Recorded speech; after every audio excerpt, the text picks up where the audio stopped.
Welcome once again to Words of Life. ಮತ್ತೊಮ್ಮೆ ಜೀವವಾಕ್ಯಕ್ಕೆ ನಿಮಗೆ ಸ್ವಾಗತ. In our study through the Bible, we have now reached the Gospel of John. ನಮ್ಮ ಸತ್ಯವೇದದ ಅಧ್ಯಯನದಲ್ಲಿ ಈಗ ನಾವು ಯೋಹಾನನು ಬರೆದ ಸುವಾರ್ತೆಗೆ ಬಂದು ನಿಂತಿದ್ದೇವೆ. And just like we saw in the other three Gospels, ಹಿಂದಿನ ಮೂರು ಸುವಾರ್ತೆಗಳಲ್ಲಿ ನೋಡಿಕೊಂಡ ಹಾಗೆ in the first sentences of the Gospel, we see what is the main theme.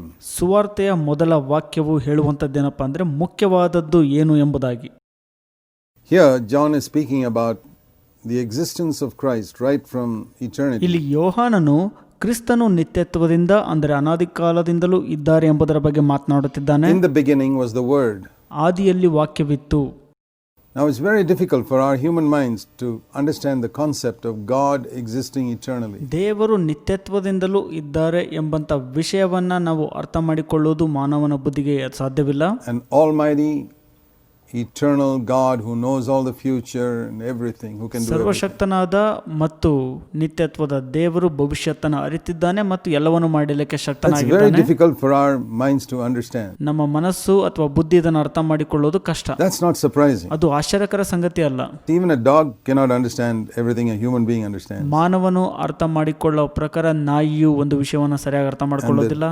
Distance between us and the dog is much less than the distance between us and God. ನಮಗೂ ಮತ್ತು ನಾಯಿಗೂ ಇರುವಂತ ವ್ಯತ್ಯಾಸಕ್ಕಿಂತ ಬಹಳ ಹೆಚ್ಚಿನ ವ್ಯತ್ಯಾಸ ನಮ್ಮ ಮತ್ತು ದೇವರ ನಡುವೆ ಇದೆ. So if a dog can't understand a human being, it's not at all surprising that we can't understand God. ಒಂದು ನಾಯಿ ಮಾನವನನ್ನ ಅರ್ಥ ಮಾಡಿಕೊಳ್ಳಲು ಸಾಧ್ಯವಾಗಿಲ್ಲ ಅಂದ್ರೆ ನಾವು ಕೂಡ ದೇವರನ್ನ ಸಂಪೂರ್ಣವಾಗಿ ಅರ್ಥ ಮಾಡಿಕೊಳ್ಳೋದು ಕೂಡ ಸಾಧ್ಯವಿಲ್ಲ. ಅದರಲ್ಲಿ ಆಶ್ಚರ್ಯ Who can understand a human being? ಮಾನವನನ್ನ ಯಾರು ಅರ್ಥ ಮಾಡ್ಕೊಳ್ತಾರೆ? Another human being. ಮತ್ತೊಬ್ಬ ಮಾನವನೇ ಅರ್ಥ ಮಾಡ್ಕೊಳ್ತಾನೆ. You have to be God in order to understand God fully. ನೀವು ದೇವರನ್ನ ಸಂಪೂರ್ಣವಾಗಿ ಅರ್ಥ ಮಾಡ್ಕೋಬೇಕಂದ್ರೆ ನೀವು ದೇವರೇ ಆಗ್ಬೇಕಾಗತ್ತೆ. So even in eternity we won't understand him fully. ನಿತ್ಯತ್ವದಲ್ಲೂ ಕೂಡ ನಾವು ದೇವರನ್ನ ಸಂಪೂರ್ಣವಾಗಿ ಅರ್ಥ ಮಾಡ್ಕೊಳ್ಳಿಕ್ಕೆ ಆಗೋದಿಲ್ಲ. But we are so thankful that Bible has revealed God as love. ದೇವರು ಪ್ರೀತಿಯಾಗಿದ್ದಾನೆ ಎಂಬುದಾಗಿ ಸತ್ಯವೇದವು ಪ್ರಕಟ ಮಾಡಿದೆ. ಅದಕ್ಕಾಗಿ ನಾವು ಕೃತಜ್ಞತರಾಗಿರಬೇಕು. That is what brings comfort to us. ಅದು ನಮಗೆ ಹೆಚ್ಚು ಸಮಾಧಾನವನ್ನ ತಂದೊಡ್ಡುತ್ತದೆ. That whatever he does is for our good. ದೇವರು ಏನೇ ಮಾಡಿದರೂ ನಮ್ಮ ಒಳ್ಳೆಯದಕ್ಕಾಗಿಯೇ ಮಾಡ್ತಾರೆ. So from all eternity Christ existed equal with the Father and the Holy Spirit. ನಿತ್ಯತ್ವದಿಂದಲೂ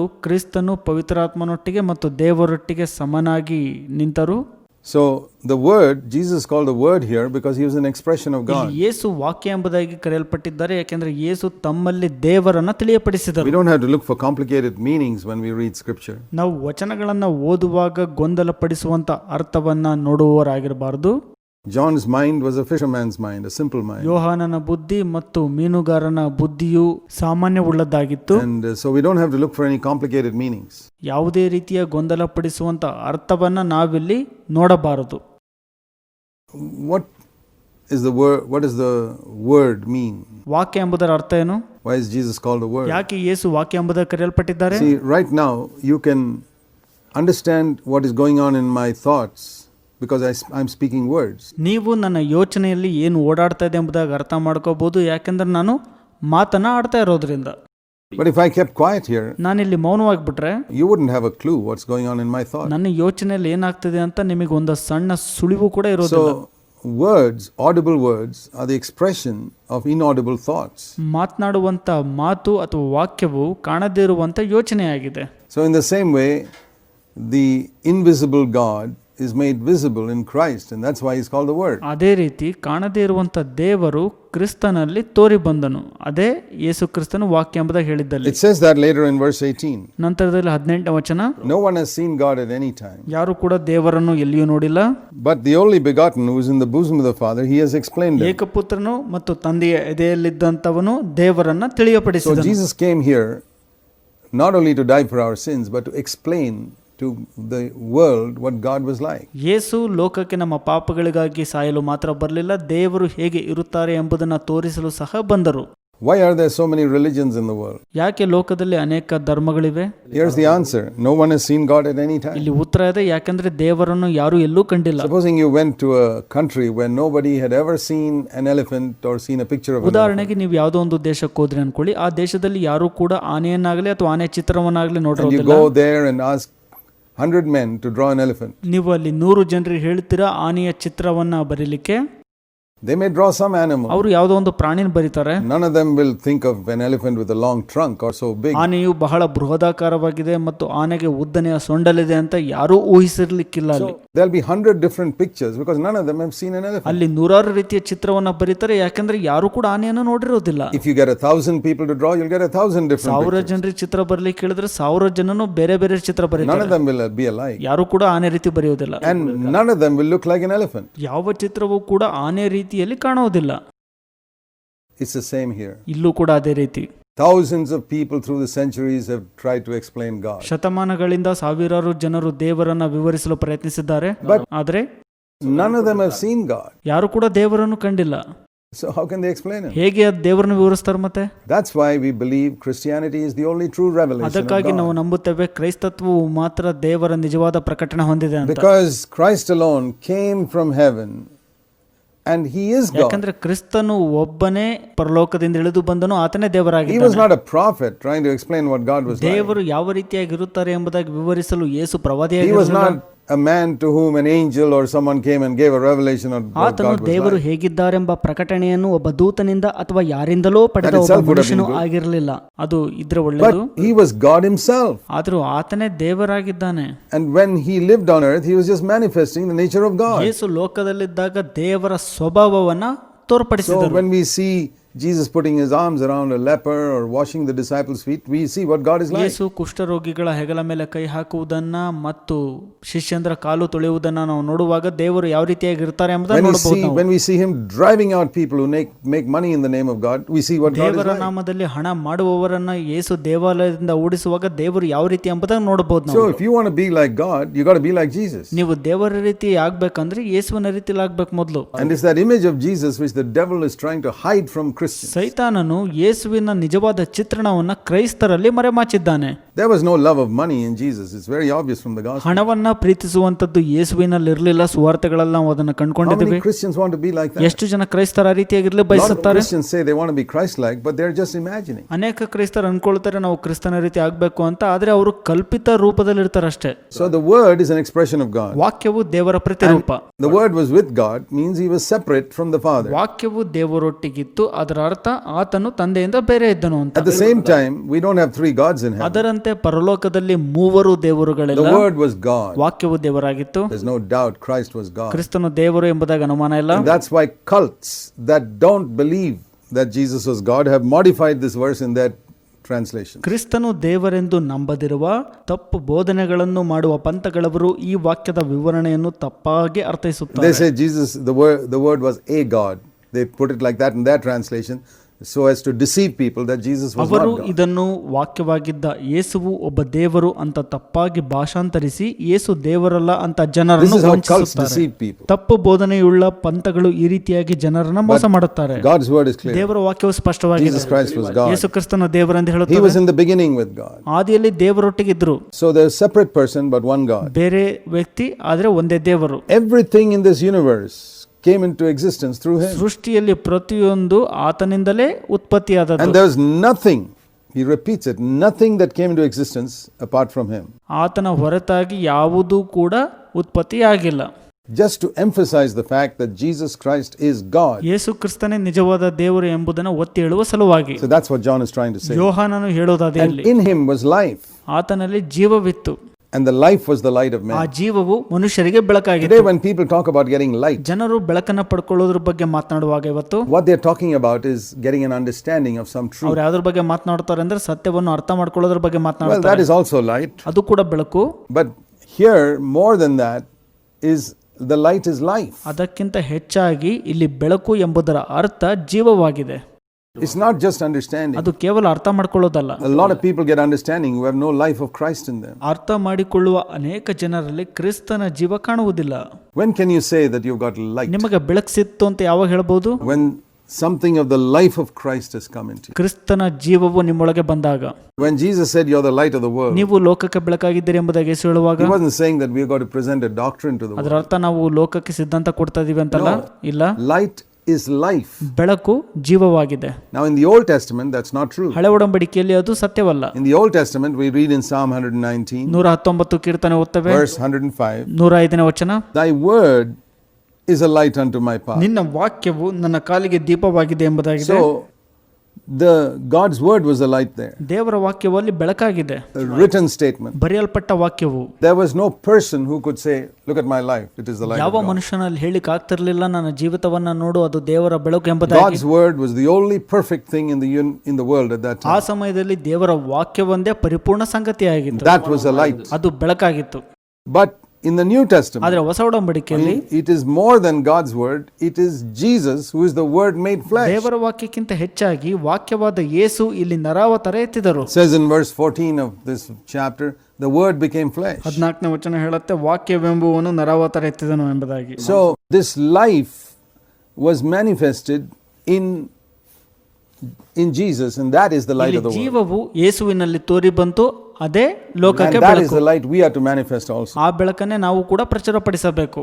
And this light, or the glory of God, was seen, verse 14, full of grace and truth. 14ನೇ ವಚನ ಹೇಳುತ್ತದೆ, ದೇವರ ಮಹಿಮೆಯು ಅಂದರೆ ಬೆಳಕು ಕೃಪೆಯಿಂದಲೂ ಸತ್ಯದಿಂದಲೂ ತುಂಬಿತ್ತು Grace ಎಂಬುದಾಗಿ. and truth are like flesh and bones in our body. ಕೃಪೆ ಮತ್ತು ಸತ್ಯವು ನಮ್ಮ ದೇಹದಲ್ಲಿ ಮಾಂಸ ಮತ್ತು ಎಲುಬು ರೀತಿಯಲ್ಲಿ.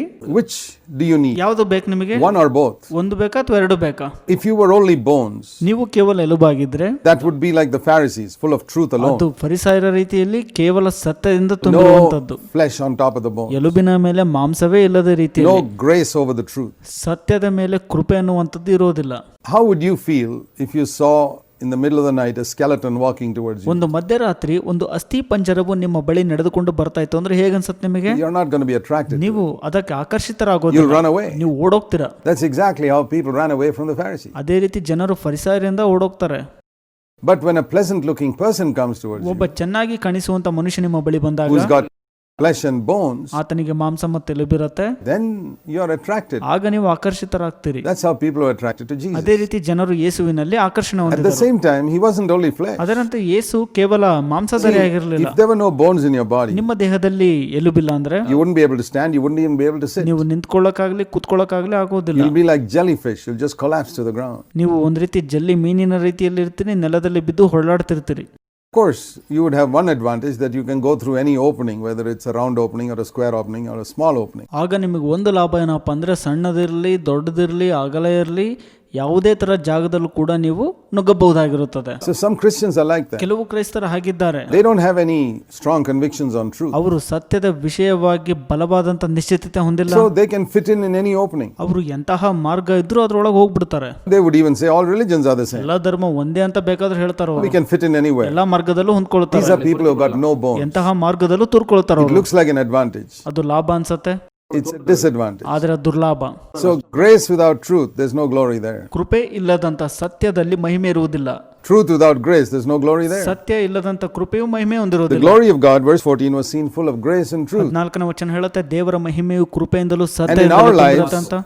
we can't all have it in fullness like Christ had. ನಮ್ಮ ಜೀವಿತದಲ್ಲಿ ಕ್ರಿಸ್ತನು ಹೇಗೆ ತುಂಬಿದವನಾಗಿದ್ದನೋ ಹಾಗೆ ತುಂಬಿರ್ಲಿಕ್ಕೆ That's ಆಗುವುದಿಲ್ಲ. why he gives us one another in the body of Christ. ಅದಕ್ಕಾಗಿ ಕ್ರಿಸ್ತನ ದೇಹದಲ್ಲಿ ಒಬ್ಬರಿಗೊಬ್ಬರನ್ನ ಕೊಟ್ಟಿದ್ದಾರೆ. So in the church we balance out each other. ಸಭೆಯಲ್ಲಿ ನಾವೆಲ್ಲರೂ ಸಮತೋಲನದಿಂದ That's ಕೂಡಿರಬೇಕು. why we must value fellowship with other believers. ಅದಕ್ಕಾಗಿ ನಾವು ಮತ್ತೊಬ್ಬ ವಿಶ್ವಾಸಿಗಳೊಟ್ಟಿಗೆ ಅನ್ಯೂನ್ಯತೆಯನ್ನ ಮೌಲ್ಯವಿಂದೆಣಿಸಬೇಕು. I may be strong in truth, ನಾನು ಸತ್ಯದಲ್ಲಿ ಬಲ have ಹೊಂದ್ಕೊಂಡಿರಬಹುದು, much grace. ನನ್ನಲ್ಲಿ ಬಹಳ ಸ್ವಲ್ಪ ಕೃಪೆ but then ಇರಬಹುದು, I work with another brother who has a lot of grace and not much truth. ಆದರೆ ಹೆಚ್ಚಿನ ಕೃಪೆ ಇರುವ ಮತ್ತು ಸ್ವಲ್ಪ ಸತ್ಯವನ್ನ ಹೊಂದಿರುವ ಒಬ್ಬ ಸಹೋದರ ನನ್ನೊಂದಿಗೆ ಕಾರ್ಯ ಮಾಡುತ್ತಾನೆ. Both of us can balance each other out. ಇಬ್ಬರು ಒಬ್ಬರಿಗೊಬ್ಬರು ಸಮತೋಲನ ಮಾಡಬಹುದಾಗಿದೆ.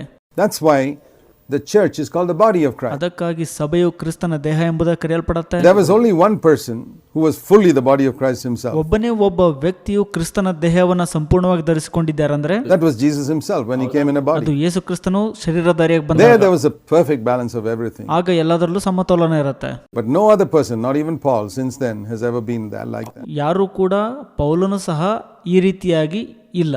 We all have our strong points and our weak points. ನಮ್ಮಲ್ಲಿ ಬಲಹೀನತೆ ಮತ್ತು ಬಲವುಳ್ಳಂತ ಅಂಶಗಳಿವೆ. And our salvation is the body of Christ. ನಮ್ಮ ರಕ್ಷಣೆಯು ಕ್ರಿಸ್ತನ ದೇಹವಾಗಿದೆ. And it says here in verse 17, the law was given by Moses, but grace and truth came through 17ನೇ Jesus ವಚನದಲ್ಲಿ ಈ Christ. ರೀತಿಯಾಗಿದೆ, ಧರ್ಮಶಾಸ್ತ್ರವು ಮೋಶೆಯ ಮುಖಾಂತರ ಕೊಡಲ್ಪಟ್ಟಿತು, ಕೃಪೆಯು ಸತ್ಯವು ಯೇಸು See, ಕ್ರಿಸ್ತನ ಮುಖಾಂತರ ಬಂದವು the law ಎಂಬುದಾಗಿ. was written words, ಧರ್ಮಶಾಸ್ತ್ರವು ಬರೆಯಲ್ಪಟ್ಟಿತ್ತು, but Grace and truth is a life. ಕೃಪೆಯು ಸತ್ಯತೆಯು ಜೀವವಾಗಿದೆ. Moses couldn't give life. ಮೋಶೆ ಜೀವವನ್ನು ಕೊಡ್ಲಿಕ್ಕೆ ಆಗೋದಿಲ್ಲ. Jesus came to give life. ಯೇಸು ಜೀವವನ್ನು ಕೊಡಲು There was ಬಂದರು. no grace in the world till Christ came. ಕ್ರಿಸ್ತನು ಬರುವವರೆಗೂ ಕೃಪೆ ಅನ್ನುವಂಥದ್ದು ಲೋಕದಲ್ಲಿ Please ಇರಲಿಲ್ಲ. remember that. ನೆನಪಿಡ್ರಿ ಇದನ್ನ. Some people say grace is the unmerited favor ಕೆಲವು of ಜನರು God. ಹೇಳ್ತಾರೆ ಅರ್ಹತೆಯೇ ಇಲ್ಲದಂತಿರುವುದಕ್ಕೆ ದೇವರು ಒಲವು ತೋರಿಸುವುದಕ್ಕೆ ಕೃಪೆ That's not ಅಂತ. true. ಅದು ಸತ್ಯ ಅಲ್ಲ. Because every human being gets unmerited favor in the whole world. ಪ್ರತಿಯೊಬ್ಬ ಮನುಷ್ಯನು ಇಡೀ ಲೋಕದಲ್ಲಿ ದೇವರಿಂದ ಈ ರೀತಿಯ ಕೃಪೆನ When God ಪಡ್ಕೊಳ್ತಾನೆ. gives health to an atheist, ದೇವರು ನಾಸ್ತಿಕನಿಗೆ ಆರೋಗ್ಯ ಕೊಡ್ತಾರೆ, he doesn't deserve it. ಆತನು ಯೋಗ್ಯನಲ್ಲ. I don't deserve it when I get health also. ನಾನು ಆರೋಗ್ಯ ಪಡ್ಕೊಂಡಾಗ ನಾನು ಕೂಡ ಅದಕ್ಕೆ ಯೋಗ್ಯನಲ್ಲ. Every human being gets unmerited favor. ಪ್ರತಿಯೊಬ್ಬ ಮಾನವನು ಅರ್ಹತೆಯೇ ಇಲ್ಲದಂತ ವಲವನ್ನ ದೇವರಿಂದ But ಪಡ್ಕೊಳ್ತಾನೆ. every human being doesn't get grace. ಆದ್ರೆ ಪ್ರತಿಯೊಬ್ಬ ಮಾನವನು ಕೃಪೆ ಪಡ್ಕೊಳ್ಳೋದಿಲ್ಲ. Grace is the power of God to help us to overcome sin. ಕೃಪೆಯು ದೇವರ ಬಲವಾಗಿದೆ, ನಾವು ಪಾಪವನ್ನ ಜಯಿಸಲು ಅದು ಸಹಾಯ ಮಾಡುತ್ತದೆ. You know when you got it, when you overcome sin. ನೀವು ಪಾಪವನ್ನ ಜಯಿಸಿದಾಗ ಕೃಪೆಯನ್ನು ಪಡ್ಕೊಂಡಿದ್ದೀರಿ ಅಂತ Then ಅನ್ಕೋಬಹುದು. it speaks about the baptism of the Holy Spirit in John's Gospel chapter 1. ಪವಿತ್ರಾತ್ಮನಲ್ಲಿನ ಸ್ನಾನದ ಕುರಿತಾಗಿ ಯೋಹಾನ 1ನೇ ಅಧ್ಯಾಯದಲ್ಲಿ ಓದ್ತೇವೆ. He says in verse 29 and 33 about the two ministries of Christ. ಕ್ರಿಸ್ತನ ಎರಡು ಸೇವೆಗಳು 29 ಮತ್ತು 33ನೇ ವಚನದಲ್ಲಿ ಹೇಳಿದೆ. One is to take away sin and the other, verse 33, to baptize in the Holy Spirit. ಒಂದು ಪಾಪವನ್ನು ತೆಗೆದುಹಾಕುವುದು, 33ನೇ ವಚನದಲ್ಲಿ ಪವಿತ್ರಾತ್ಮನಲ್ಲಿನ ಸ್ನಾನ. In John chapter 2, ಯೋಹಾನ 2ನೇ ಅಧ್ಯಾಯ, we read about the first miracle that Jesus did. ಯೇಸು ಮಾಡಿದಂತ ಮೊದಲ ಮಹತ್ ಕಾರ್ಯ ಓದ್ತೇವೆ. And that's a very interesting to see. It was turning water into wine.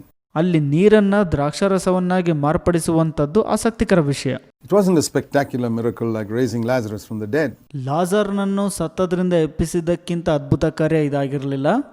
It was a very ordinary thing related to food. ಇದು ಆಹಾರಕ್ಕೆ ಸಂಬಂಧಪಟ್ಟಂತ ಸಾಮಾನ್ಯ ಸಂಗತಿಯಾಗಿತ್ತು. Because a lot of people, their religion consists of various rules on food. ಯಾಕಂದ್ರೆ ಅನೇಕ ಜನರು ಧಾರ್ಮಿಕತೆಯ ವಿಷಯ ಬಂದಾಗ ಆಹಾರದಲ್ಲಿ ನಿಯಮ ನಿಷ್ಠೆಗಳನ್ನ ಮಾಡ್ತಾರೆ. Some people think that if they fast, they are more holy. ಕೆಲವರು ಅನ್ಕೊಳ್ತಾರೆ ಉಪವಾಸ ಮಾಡಿದ್ರೆ ಹೆಚ್ಚು ಪವಿತ್ರರಾಗಬಹುದು ಅಂತ. And they don't believe in eating rich food. ಅವರು ಐಷಾರಾಮಿ ಆಹಾರವನ್ನ ತೆಗೆದುಕೊಳ್ಳೋದ್ರಲ್ಲಿ ನಂಬಿಕೆ ಇಡೋದಿಲ್ಲ. Jesus could do both. ಯೇಸು ಎರಡನ್ನೂ ಮಾಡ್ಲಿಕ್ಕೆ He could ಶಕ್ತರಾಗಿದ್ರು. fast for 40 days 40 ದಿನ ಉಪವಾಸ ಮಾಡಿದ್ರು, and he could enjoy a good meal. ಒಳ್ಳೆಯ ಆಹಾರವನ್ನು ಕೂಡ ತೆಗೆದುಕೊಂಡರು. That is true Christianity, ಅದು ನಿಜವಾದ ಕ್ರೈಸ್ತತ್ವ, where you can do both. ಎರಡನ್ನೂ ಕೂಡ ಮಾಡುವಂತದ್ದು. So here we see him making an abundance of wine to show that that's perfectly okay. ಯೇಸು ಅಲ್ಲಿ ಹೆಚ್ಚು ದ್ರಾಕ್ಷಾರಸವನ್ನ ಮಾಡಿದರು ಮತ್ತು ಅದು ಸಂಪೂರ್ಣವಾಗಿ ಸರಿ ಅಂತ ಅನಿಸ್ತಿತ್ತು.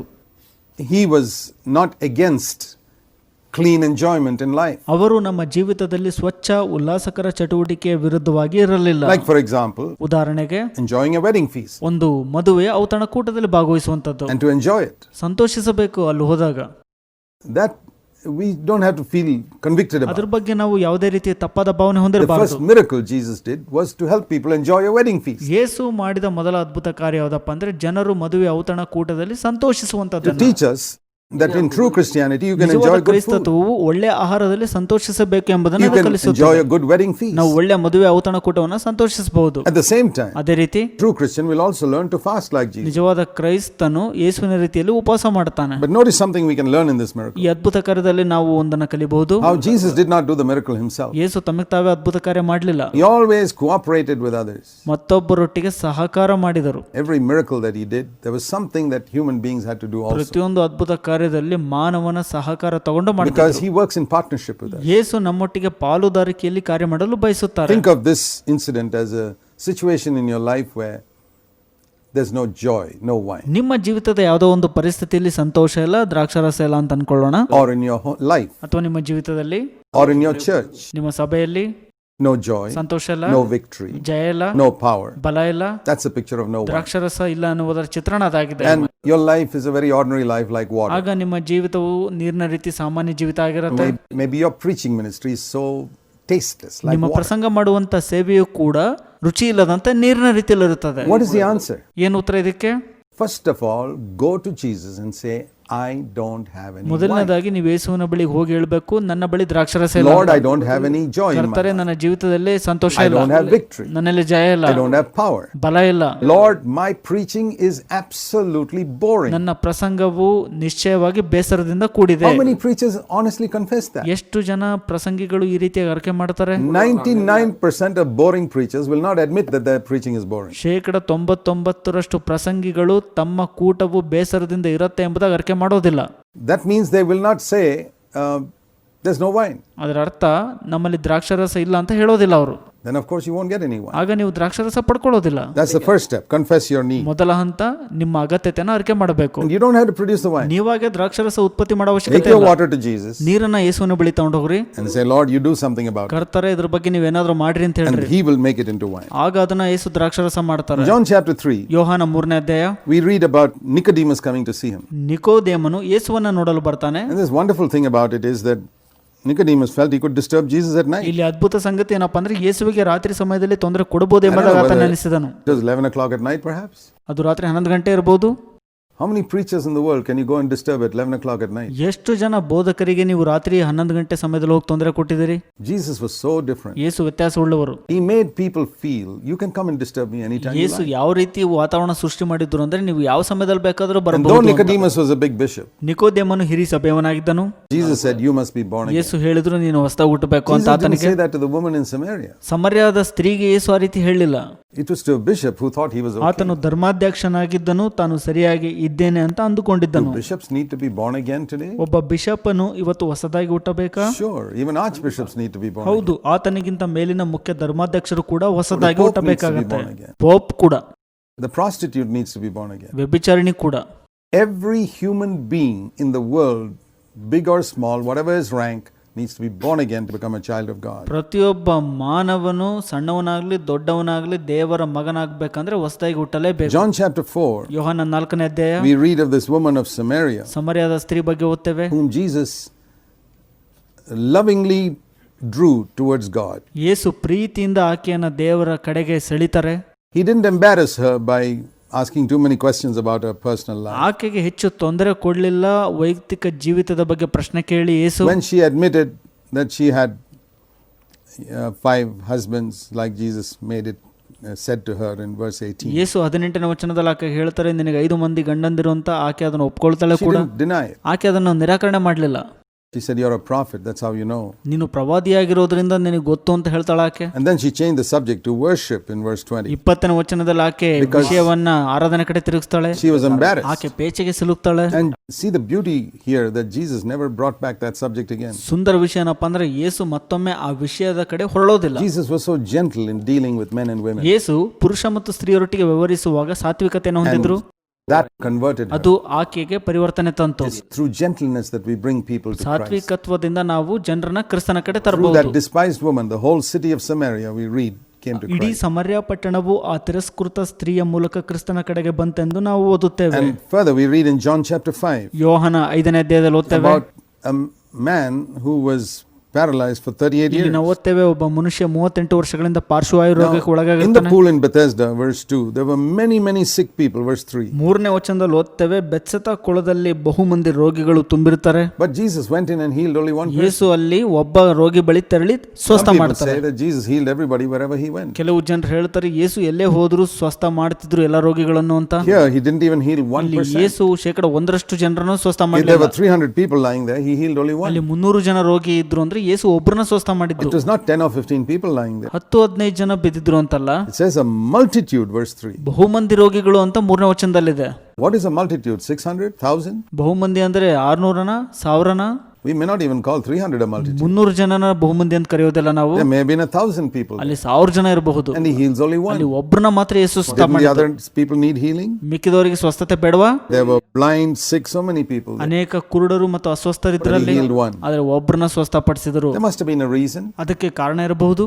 Maybe he saw faith only in one. ಒಬ್ಬನಲ್ಲಿ ನಂಬಿಕೆ ಕಂಡಿರಬಹುದು ಯೇಸು. Sometimes only one person in 1,000 has faith. 1000ದಲ್ಲಿ ಒಬ್ಬ ಮಂದಿಗೆ ನಂಬಿಕೆ ಇರಬಹುದು. Another thing we see in John chapter 6 ಯೋಹಾನ 6ರಲ್ಲಿ ಮತ್ತೊಂದು ಸಂಗತಿ is ಓದ್ತೇವೆ. another miracle. Again, Jesus does it in partnership. ಮತ್ತೊಂದು ಅದ್ಭುತ ಕಾರ್ಯಲ್ಲಿ ಯೇಸು ಮಾಡ್ತಾರೆ, ಅದು ಪಾಲುದಾರಿಕೆಯಲ್ಲಿ. He could have fed the multitude from nothing. ಯೇಸು ಅಲ್ಲಿ ಮತ್ತೊಬ್ಬರ ಸಹಾಯ ಇಲ್ಲದೆ ಬಹುಮಂದಿಗೆ ಪೋಷಣೆ He ಮಾಡಬಹುದಾಗಿತ್ತು. said, no, let's do it in cooperation with men. ಮತ್ತೊಬ್ಬರೊಟ್ಟಿಗೆ ಸಹಾಯ ತೆಗೆದುಕೊಂಡು ಮಾಡೋಣ ಅಂತ ಯೇಸು So, ಹೇಳಿದರು. here's a boy with just 5 loaves and ಇಲ್ಲಿ 2 fish. ಒಬ್ಬಾತನು 5 ರೊಟ್ಟಿ ಮತ್ತು 2 ಮೀನನ್ನು ಮಾತ್ರ ಹೊಂದಿರುತ್ತಾನೆ. Jesus says to that boy, give that to me. ಯೇಸು ಹೇಳ್ತಾರೆ, ಅದನ್ನ ನನಗೆ ಕೊಡು ಅಂತ. And he takes that and multiplies it to feed everybody. ಯೇಸು ಅದನ್ನ ತೆಗೆದುಕೊಂಡು ಹೆಚ್ಚಾಗಿ ಅದನ್ನ ಮಾಡಿ ಎಲ್ಲರಿಗೂ ಹಂಚಿದರು. So that little boy has a satisfaction. I also cooperated with Jesus in this work. ಆ ಸಣ್ಣ ಹುಡುಗನಿಗೆ ಒಂದು ತೃಪ್ತಿ ಇರುತ್ತೆ, ಯೇಸುವಿನೊಟ್ಟಿಗಿನ ಈ ಕಾರ್ಯದಲ್ಲಿ ನಾನು ಪಾಲುದಾರನಾದೆ ಅಂತ. That's the satisfaction He wants to give ಆ us. ಒಂದು ತೃಪ್ತಿ ನಮಗೂ ಕೊಡಲು ಯೇಸು We ಬಯಸುತ್ತಾರೆ. do very little. ನಾವು ಸ್ವಲ್ಪ ಮಾಡ್ತೀವಿ. 5 loaves, one person's lunch. 5 ರೊಟ್ಟಿ ಒಬ್ಬ ಮನುಷ್ಯನ ಒಂದು ಹೊತ್ತಿನ ಊಟ ಅದು. We give that and the Lord blesses it and feeds thousands. ನಾವು ಅದನ್ನು ಯೇಸುವಿಗೆ ಕೊಡ್ತೀವಿ, ಯೇಸು ಅದನ್ನು ಆಶೀರ್ವದಿಸಿ ಸಾವಿರಾರು ಜನರಿಗೆ ಕೊಡ್ತಾರೆ. So there we see examples of how Jesus always cooperated with others. ನಾವಿಲ್ಲಿ ನೋಡ್ತೇವೆ ಯೇಸು ಮತ್ತೊಬ್ಬರಿಗೆ ಯಾವಾಗಲೂ Marriage ಸಹಕರಿಸಿದ್ರು in ಅಂತ. Cana, He told the servants, pour the water, I'll turn it into Yesu wine. ಹೇಳ್ತಾರೆ, ಕಾನಾ ಊರಿನ ಮದುವೆಯಲ್ಲಿ ನೀವು ನೀರನ್ನ ತಂದು ಹಾಕ್ರಿ, ನಾನು ಅದನ್ನ ದ್ರಾಕ್ಷರಸವನ್ನಾಗಿ ಮಾರ್ಪಡಿಸ್ತೀನಿ ಅಂತ. Here He said, you bring the little bread you have, I'll ಇಲ್ಲಿ feed the ಯೇಸು 5,000. ಹೇಳ್ತಾರೆ, ನಿಮ್ಮಲ್ಲಿರುವಂತ ಸ್ವಲ್ಪ ರೊಟ್ಟಿ ಕೊಡ್ರಿ, ಅದನ್ನ 5,000 ಜನರಿಗೆ ಪೋಷಿಸ್ತೀನಿ That's the ಅಂತ. message of the gospel. ಸುವಾರ್ತೆಯ ಸಂದೇಶ ಅದಾಗಿದೆ. You do the easy part. The Lord says, I'll do the 99%. ಯೇಸು ಹೇಳ್ತಾರೆ, ಸುಲಭವಾದ ಭಾಗವನ್ನು ನೀವು ಮಾಡ್ರಿ, 99% ಕಠಿಣ ಭಾಗವನ್ನು ನಾ So the ಮಾಡ್ತೀನಿ Christian ಅಂತ. life is easy ಕ್ರೈಸ್ತ ಜೀವಿತ ಸುಲಭವಾದದ್ದು if you trust God. ನೀವು ಕರ್ತನಲ್ಲಿ ಭರವಸೆ ಇಟ್ಟರೆ. God bless you. ದೇವರು ನಿಮ್ಮನ್ನು ಆಶೀರ್ವದಿಸಲಿ.